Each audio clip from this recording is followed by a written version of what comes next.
ભરૂચના પંડિત ઓમકારનાથ ઠાકુર હોલ ખાતે શહેરી ફેરિયાઓ માટે પાલિકા દ્વારા 2 દિવસીય માર્ગદર્શન કેમ્પનું આયોજન કરવામાં આવ્યું છે।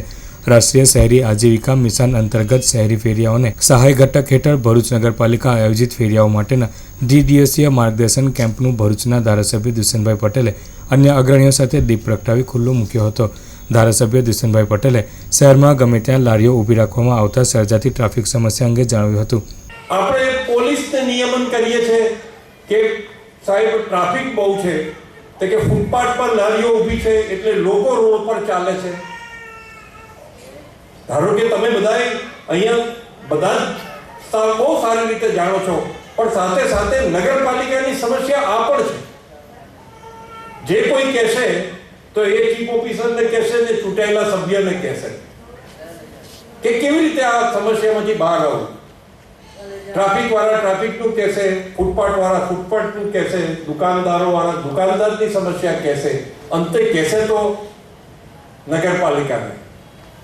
અને એના માટે થઈને ખૂબ સરસ સરકારે વિચાર કર્યો છે।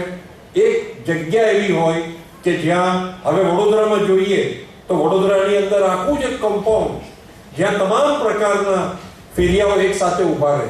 આ પ્રસંગે પાલિકાના પ્રમુખ આરી Patel, PSI MN Chauhan, food and drugs officer DM Patel, સમાજ કલ્યાણ સમિતિના અધ્યક્ષ શીલાબેન વણકર, પાલિકાના સભ્યો અને કર્મચારીઓ ઉપસ્થિત રહ્યા હતા।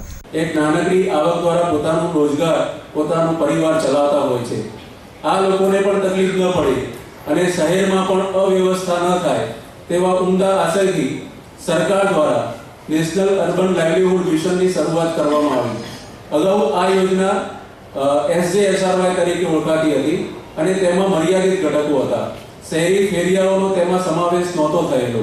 આ યોજનામાં શહેરી ફેરિયાઓનો પણ સમાવેશ કરવામાં આવેલો છે, જેના કારણે શહેરમાં જે અવ્યવસ્થાઓ સર્જાય છે લારીઓના કારણે તેનો કાયમી સોલ્યુશન લાવી શકાય। કે ભાઈ તારા જીવનની જે જરૂરિયાત છે હું લઈને આવ્યો છું, તું દૂર દૂર સુધી ના જા, અફડાના તફડાના હું તને અહીંયા આવીને આપું છું। તારે કેરી જોઈએ છે, તારે પાવડા જોઈએ છે, તારે ફ્રૂટ જોઈએ છે, તારે બટાકા પૌવા જોઈએ છે, પછી રસ્તાની અંદર ફાફડા જોઈએ છે। આ વસ્તુઓની જે કંઈ પરિપૂર્ણતા કરવાનો પ્રજા માટે પ્રયત્ન કરો છો એવા ફેરિયા ભાઈઓ, તમારું કામ કંઈ નાનું નથી, અદનું નથી, તમારું કામ કદનું છે એવો નગરનો પ્રથમ સેવક આરવી પટેલ કહે છે।